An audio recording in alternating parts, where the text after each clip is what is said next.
ನಮಸ್ಕಾರ, ವನಶ್ರೀ ಚಾನಲ್ಗೆ ಸ್ವಾಗತ. ವಿಡಿಯೋ ತಂದಾಯಿತು. ಬನ್ನಿ, ಇವತ್ತು ರಾಘವೇಂದ್ರ ಮಹಿಮೆ ಈ ಸೀರಿಯಲ್ಲು ಹೇಗೆ ಮೂವ್ ಆಗುತ್ತೆ, ಏನು ಸ್ಟೋರಿ ಇದೆ ನೋಡೋಣ. ಅದಕ್ಕಿಂತ ಮುಂಚೆ ನನ್ನ ವಿಡಿಯೋಕ್ಕೆ ಸಬ್ಸ್ಕ್ರೈಬ್ ಮಾಡಿಲ್ಲ ಅಂದರೆ ದಯವಿಟ್ಟು ಸಬ್ಸ್ಕ್ರೈಬ್ ಮಾಡ್ಕೊಳ್ಳಿ, ಹಾಗೆ ಒಂದು ಲೈಕ್ ಕೊಡಿ. ಇಲ್ಲೂ ರಾಘವೇಂದ್ರ ಗುರುಗಳು ಎಲ್ಲ ಊರೂರ ಮೇಲೆ ಹೋಗುವಾಗ ಎಲ್ಲರಿಗೂ ಒಳ್ಳೇದು ಮಾಡ್ಕೊಂಡು ಹೋಗಬೇಕು ಅನ್ನೋದು ಅವ್ರದ್ದು ಒಂದು ವಾಡಿಕೆ ಆಗಿರುತ್ತೆ. ಅವ್ರು ಅಂದ್ಕೊಂಡಿದ್ದೆಲ್ಲ ಒಳ್ಳೇದಾಗುತ್ತೆ. ಹಾಗಾಗಿ ಆದರೆ ಅಲ್ಲಿ ಮಹಾರಾಜ, ಇವ್ರು ಹೋಗಿರೋಂತಹ ಮಹಾರಾಜ ಏನಾದರೂ ಎಲ್ಲರಿಗೂ ಒಳ್ಳೇದು ಮಾಡ್ತಿದ್ದಾರೆ ಗುರುಗಳು ಅಂತೇಳ್ಬಿಟ್ಟು ಏನಾದರೂ ಗಿಫ್ಟ್ ಕೊಡಬೇಕು ಅಂತೇಳಿ ಗಂಡ ಹೆಂಡ್ತಿ ಮಾತಾಡ್ಕೊಳ್ತಾರೆ ಮನೆಯಲ್ಲಿ. ಅರಮನೆಯಲ್ಲಿ ಮಾತಾಡಿಕೊಂಡು ಸ್ವಾಮಿಗಳಿಗೆ ಏನಾದರೂ ಗಿಫ್ಟ್ ಕೊಡಬೇಕು, ಗುರುಗಳಿಗೆ ಏನು ಗಿಫ್ಟ್ ಕೊಡೋದು ಅಂತ ಯೋಚನೆ ಮಾಡ್ತಿರ್ತಾರೆ. ಆ ಟೈಮಿಗೆ ಕರೆಕ್ಟಾಗಿ ಅವ್ರಿಗೊಂದು ಒಳಿಯುತ್ತೆ. ವಜ್ರದ ಹಾರ ಕೊಟ್ಟರೆ ಹೇಗೆ ಅಂತೇಳ್ಬಿಟ್ಟು ಗಂಡ ಹೆಂಡ್ತಿ ಮಾತಾಡ್ಕೊಳ್ತಾರೆ ಮನೆಯಲ್ಲಿ. ವಜ್ರದ ಹಾರ ತಗೋತಾರ ಗುರುಗಳು ಅಂತೇಳಿ. ಆಮೇಲೆ ಗಂಡ ಹೇಳ್ತಾನೆ ಏನು ಕೊಡೋದು ಗಿಫ್ಟು ಅಂತೇಳಿ ಹೆಂಡ್ತಿ ಹೇಳ್ತಾಳೆ, ವಜ್ರದ ಹಾರ, ಬೆಲೆ ಬಾಳೋ ಅಂಥ ಹಾರ ಕೊಟ್ಬಿಡೋಣ, ಅದಾದರೆ ಗುರುಗಳಿಗೆ ಇಷ್ಟ ಆಗ್ಬೋದು, ತಗೊಳ್ತಾರೋ ಏನು ಅಂತೇಳಿ. ಸರಿ ಅಂತ ಹೇಳ್ಬಿಟ್ಟು ಡಿಸ್ಕಸ್ ಮಾಡ್ತಾರೆ. ಮಂತ್ರಿನೂ ಜೊತೆಗಿರ್ತಾನೆ. ಎಲ್ಲರೂ ಸೇರಿ ಡಿಸ್ಕಸ್ ಮಾಡಿ ಕೊನೆ ಗಂಡ ಹೆಂಡ್ತಿ ಕೂತು ಮಾತಾಡಿ ಎಲ್ಲ ಮಾಡಿ ಆಯಿತು ಅಂತೇಳಿ ಅದು ಕೊಡೋದು ಅಂತ ತೀರ್ಮಾನ ಆಗಿರುತ್ತೆ. ಆಗ ಗುರುಗಳಿಗೆ ಒಂದು ಪೀಠ ಮಾಡಿರ್ತಾರೆ. ಆ ಪೀಠದ ಮೇಲೆ ಕೂರಿಸಿರ್ತಾರೆ ಗುರುಗಳನ್ನ. ಆ ಊರಿನ ಸಮಸ್ಯೆ ಏನು ಅಂತ ಎಲ್ಲ ಹೇಳ್ತಾರೆ. ಎಲ್ಲ ಸಮಸ್ಯೆನೂ ಬಗೆಹರಿಸ್ತಾರೆ. ಆವಾಗ ರಾಜರು ಬಂದು ತುಂಬ ಒಳ್ಳೇದು ಮಾಡಿದ್ದೀರ ಗುರುಗಳೇ, ನಮ್ಮ ಆದಿತ್ಯನ ಸ್ವೀಕರಿಸಬೇಕು ನೀವು ಅಂತೇಳಿ ಹೇಳ್ತಾನೆ. ಆಗ ಗುರುಗಳು ಹೇಳ್ತಾರೆ, ಇಲ್ಲ, ಆ ಥರ ಏನಿಲ್ಲ, ನಾವು ಲೋಕ ಕಲ್ಯಾಣಕ್ಕೋಸ್ಕರ ಹೋಗ್ತಾ ಇರ್ತೀವಿ, ನಾವು ಆ ಥರ ಏನಿಲ್ಲ ಅಂತ ಹೇಳ್ತಾರೆ. ಆ ಥರ ಏನು ಸ್ವೀಕರಿಸಲ್ಲ ಅಂತ ಹೇಳಿರ್ತಾರೆ. ಆದರೂ ಸ್ವೀಕರಿಸ್ಬೋದು ಅನ್ನೋ ಒಂದು ಉದ್ದೇಶದಲ್ಲಿ ಇವರೇನು ಮಾಡ್ತಾರೆ, ಈ ಮಹಾರಾಜರು ಅವ್ರಿಗೇನಾರು ಗಿಫ್ಟ್ ಕೊಡಲೇಬೇಕು, ಬಹುಮಾನ ಅಂದರೆ ಒಂದು ಏನಾದರೂ ಕೊಡಬೇಕು ಅಂತ ಯೋಚನೆ ಮಾಡಿ ವಜ್ರದ ಹಾರನೇ ಕೊಟ್ಬಿಡೋಣ ಅಂತ ತೀರ್ಮಾನ ಮಾಡ್ಕೊಳ್ತಾ ಇರ್ತಾರೆ. ಇದು ಕೂಡ ಗುರುಗಳಿಗೆ ಅದು ಗೊತ್ತಾಗ್ತಿರುತ್ತೆ. ಅವ್ರು ಏನು ಡಿಸ್ಕಸ್ ಮಾಡ್ತಾರೆ, ಏನು ಕೊಡಬೇಕು ಅಂತಿದ್ದಾರೆ ಎಲ್ಲ ಗೊತ್ತಿರುತ್ತೆ. ಇವರು ತಂದು ಅದನ್ನು ಅವ್ರ ಕೈಗೆ ಕೊಟ್ಟಾಗ ಅವ್ರಿಗೆ ಅದೊಂಥರ ಮುಜುಗರ ಅನಿಸುತ್ತೆ, ಬೇಜಾರು ಅನಿಸುತ್ತೆ. ಆವಾಗ ಅವರಿನ್ನೂ ಇಸ್ಕೊಂಡೇ ಇರಲ್ಲ. ಮಹಾರಾಣಿನೂ ಹೇಳ್ತಾಳೆ, ಹೌದು, ನಾವು ಬೇರೆ ಏನೇ ಕೊಟ್ಟರು ಅದು ಚಿಕ್ಕದು ಅನಿಸುತ್ತೆ, ವಜ್ರದ ಹಾರನೇ ಕೊಟ್ಬಿಡೋಣ ಅಂಥೇಳಿ ಹೆಂಡ್ತಿನೂ ಕೂಡ ಹೇಳ್ತಾಳೆ, ಭಾಳ ಬೆಲೆ ಬಾಳೋ ಅಂತ ವಜ್ರದ ಹಾರ ಕೊಟ್ಬಿಡೋಣ ಅಂಥೇಳಿ. ಸರಿ, ಮಹಾರಾಜನು ಅದಕ್ಕೆ ಒಪ್ಕೊಂತಾನೆ. ಮಂತ್ರಿಗೂ ಕೂಡ ಅದು ಗೊತ್ತಿರುತ್ತೆ. ಇಲ್ಲಿ ಗಂಡ ಹೆಂಡ್ತಿ ತುಂಬ ಹೊತ್ತು ಡಿಸ್ಕಸ್ ಮಾಡ್ತಾರೆ ಆ ವಿಷಯವಾಗಿ. ತೊಗೋಬಹುದಾ ಗುರುಗಳು, ತಗೊಳ್ತಾರ ಅಂತ.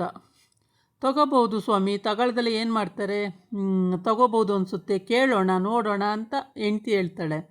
ಅಕಸ್ಮಾತು ತಗೊಳ್ದೇ ಇದ್ದರೆ ಅಂತ ಆಮೇಲೆ ಮಹಾರಾಜ ಒಂದ್ಸಲಿ ತಗೋಬಹುದು, ಗುರುಗಳು ತಗೊಳ್ದಲ್ಲೇ ಏನು ಮಾಡ್ತಾರೆ, ತಗೋಬಹುದು ಅಂತೇಳಿ ಒಂದು ತೀರ್ಮಾನ ಮಾಡ್ಕೊಳ್ತಾರೆ.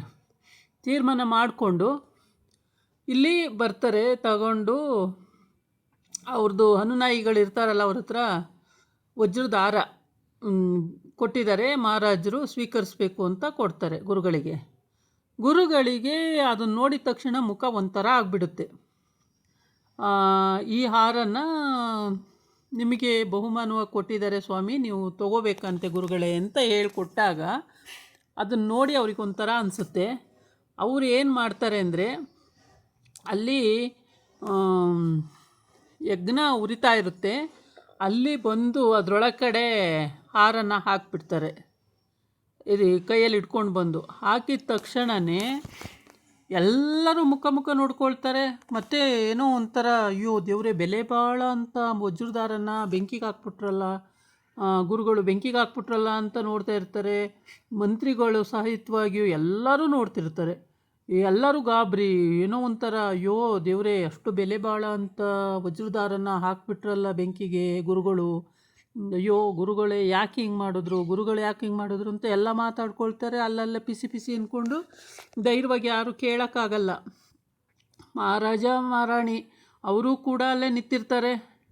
ಅವ್ರಿಗೆ ಗಾಬರಿ ಆಗಿಬಿಡ್ತಾರೆ. ಅಷ್ಟು ಬೆಲೆ ಬಾಳೋ ಅಂಥದ್ದನ್ನು ತಂದು ಗುರುಗಳು ಬೆಂಕಿಗೆ ಹಾಕ್ಬಿಟ್ರಲ್ಲ ಅಂತೇಳ್ಬಿಟ್ಟು ಬೆಂಕಿಗೆ ಹಾಕಿ ಅವ್ರ ಕೈ ಕಟ್ಕೊಂಡು ಬೆಂಕಿಗೆ ವಂದನೆ ಮಾಡಿ ಅಲ್ಲಿಂದ ಹೋಗಿ ಅವ್ರ ಪೀಠದಲ್ಲಿ ಕೂತ್ಕೊಳ್ತಾರೆ. ಆವಾಗ ಮಹಾರಾಜ ಕೇಳ್ತಾನೆ, ಗುರುಗಳೇ ವಜ್ರದಾರನ ಬೆಂಕಿಗೆ ಹಾಕ್ಬಿಟ್ರಲ್ಲ ಅಂತೇಳಿ. ಹೌದು, ನನಗೆ ಇವೆಲ್ಲ ಇಷ್ಟ ಆಗಲ್ಲ ಅಂತ ನಿಮಗೆ ಗೊತ್ತಿರಬೇಕಿತ್ತು. ಆದರೂ ನೀವು ಫೋರ್ಸ್ ಮಾಡಿ ನನಗೆ ಕೊಡೋ ಅಂಥ ಅಗತ್ಯ ಇರಲ್ಲ. ನಾನು ಅವೆಲ್ಲ ಸ್ವೀಕರಿಸಲ್ಲ. ನಮಗೆ ಅವೆಲ್ಲ ಅಗತ್ಯನೂ ಇಲ್ಲ. ನಾವು ಅಲ್ಲಲ್ಲೇ ಸಂಚಾರ ಮಾಡ್ಕೊಂಡು ಹೋಗ್ತೀವಿ. ನಾವು ಆ ಥರ ಬಹುಮಾನ ಇದನ್ನೆಲ್ಲ ಸ್ವೀಕರಿಸಲ್ಲ. ನಿಮಗೆ ಗೊತ್ತಿರಬೇಕು ಅವೆಲ್ಲ ಅಂತ ಹೇಳ್ತಾರೆ. ಗೊತ್ತಿತ್ತು ಮಹಾಸ್ವಾಮಿ, ಆದರೆ ತಗೊಳ್ತೀರಾ ಅಂತ ನಮಗೇನೋ ನಮ್ಮ ತೃಪ್ತಿ ಕೊಡಬೇಕು ಅನ್ನಿಸ್ತು, ಅದಕ್ಕೆ ಕೊಡೋಕ್ಕೆ ಅಂತೇಳಿ ಮಾತಾಡ್ಕೊಂಡು ತೊಗೊಂಡು ಬಂದ್ವಿ ಅಂತ. ಕೊಡೋ ಮುಂಚೆ ನೀವು ಯೋಚನೆ ಮಾಡಬೇಕು. ಅಂಥದ್ದೆಲ್ಲ ನಮಗೇನಕ್ಕೂ ಉಪಯೋಗಕ್ಕೆ ಬರೋದಿಲ್ಲ. ನಮಗೇನಿದ್ರು ದವಸ ಧಾನ್ಯ, ಜನಗಳಿಗೆ ಊಟ ಉಪಹಾರ ಈ ಥರದ್ದು ಮಾತ್ರ ನಮಗೆ ಬೇಕಾಗಿರೋ ಅಂಥದ್ದೇ ಹೊರತು ಆ ಥರದ್ದೆಲ್ಲ ನಮಗೆ ಬೇಕಾಗಿಲ್ಲ ಅಂತ ಹೇಳ್ತಾರೆ. ಆವಾಗ ಇಲ್ಲಿ ಇನ್ನೊಂದು ಮನೆಯಲ್ಲಿ ಬಡವ್ರು ಇರ್ತಾರೆ. ಅವ್ರ ಮನೆಯಲ್ಲಿ ಆ ಹುಡುಗಿಗೆ ಪಾಪ ಏನೋ ಒಂದು ಕಾಯಿಲೆ ಬಂದಿದೆ. ಅಪ್ಪ ಅಮ್ಮ ಎಷ್ಟು ಕಷ್ಟಪಡ್ತಿದ್ದಾರೆ ಅಂದರೆ ಆ ಹುಡುಗಿನ ವಾಸಿ ಮಾಡೋಕ್ಕೆ ಪಾಪ ಅವ್ರ ಕೈಲಾಗ್ತಾ ಇಲ್ಲ. ಮಹಾರಾಜರ ಹತ್ರ ಹೋಗಿ ಬರ್ತೀನಿ, ಸ್ವಾಮಿಗಳ ಹತ್ರ ಹೋಗಿ ಬರ್ತೀನಿ, ಗುರುಗಳ ಹತ್ರ ಹೋಗಿ ಬರ್ತೀನಿ, ಏನೇನು ತಲೆಗೆ ಓಡಲ್ಲ ಪಾಪ. ಎಲ್ಲ ಗಾಬರಿ ಆಗಿಬಿಟ್ಟಿರ್ತಾರೆ ಗಂಡ ಹೆಂಡತಿ ಎಲ್ಲ. ಮಗು ನೋಡಿದ್ರೆ ಹಿಂಗೆ ಮಿಡ್ಕಿ ಬೀಳ್ತಾ ಇದೆ, ಪಿಟ್ಸ್ ಬಂದ ಥರ, ಏನಾಗಿದೆ ಅಂತ ಗೊತ್ತಾಗ್ತಿಲ್ಲ. ಆಯಿತು ಇವತ್ತು ಹೋಗಿ ಬರ್ತೀನಿ ಅಂತ ಹೊರಡ್ತಾನೆ.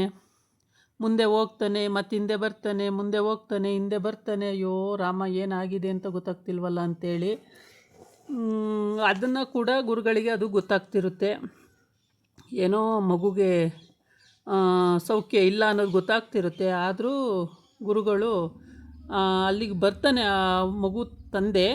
ಆವಾಗ ಅವರೇನೋ ಒಂದು ಭಸ್ಮನೋ ಅಥವಾ ಏನೋ ಒಂದು ತೀರ್ಥನೋ ಏನೋ ಒಂದು ಕೊಡ್ತಾರೆ, ಮಗು ಹುಷಾರಾಗುತ್ತೆ. ಇದು ಮಾತ್ರ ಅವ್ರಿಗೆ ಬೇಕಾಗಿರೋದೇ ಹೊರತು ವಜ್ರ ವೈರೋಡ್ಯ ಹಾರ ಬಾಳೆ ಸರ ಅಲ್ಲ. ಇದು ನಮಗೆ ಬೇಕಾಗಿಲ್ಲ. ನಮಗೆ ಆ ಥರದ್ದೆಲ್ಲ ಕೊಡೋಕ್ಕೆ ಬರಬೇಡಿ, ಅವೆಲ್ಲ ನಮಗೇನಕ್ಕೂ ಉಪಯೋಗಕ್ಕೆ ಬರಲ್ಲ ಅಂತ ಗುರುಗಳು ಖಡಾಖಂಡಿತವಾಗಿ ಹೇಳಿಬಿಡ್ತಾರೆ. ಆವಾಗ ಮಹಾರಾಜನ ಹೆಂಡತಿಗೆ ಅರ್ಥ ಆಗುತ್ತೆ, ನಮ್ಮ ಹತ್ರ ಇರೋಂಥ ಒಡವೆ ದುಡ್ಡು ಕಾಸು ಒಡವೆ ವೈರೋಡ್ಯ ಯಾವುದೂ ಬೇಕಾಗಿಲ್ಲ. ಅವ್ರಿಗೆ ಬೇಕಾಗಿರೋ ಅಂಥದ್ದನ್ನು ನಾವು ಅರ್ಥ ಮಾಡ್ಕೋಬೇಕಾಗಿತ್ತು. ನಾವು ಮಾಡಿದ್ದು ತಪ್ಪು ಅಂತ ಅಲ್ಲಿ ಅವ್ರಿಗೆ ಗೊತ್ತಾಯಿತು. ಇದನ್ನು ಹಿಂದಿನ ದಿನಗಳಲ್ಲೇ ಅವ್ರಿಗೆ ಬಂಟ ಆಗಿರೋಂಥ ಅವನು ಒಂದೊಂದು ಅದು ಇದು ಅಂತ ಏನೋ ಮಾಡೋಕ್ಕೆ ಹೋದಾಗ ಸಿಗಾಕ್ಕೊಂಡು ಅವ್ರ ಹತ್ರ ಬೈಸ್ಕೊಂಡಿದ್ದು ಉಂಟು ಗುರುಗಳ ಹತ್ರ. ರಾಘವೇಂದ್ರ ಗುರುಗಳು ಆ ಟೈಮಲ್ಲಿ ಅವನಿಗೂ ಬೈದಿರ್ತಾರೆ. ಅವ್ರಿಗೆಲ್ಲ ಅರ್ಥ ಆಗಿಬಿಟ್ಟಿದೆ.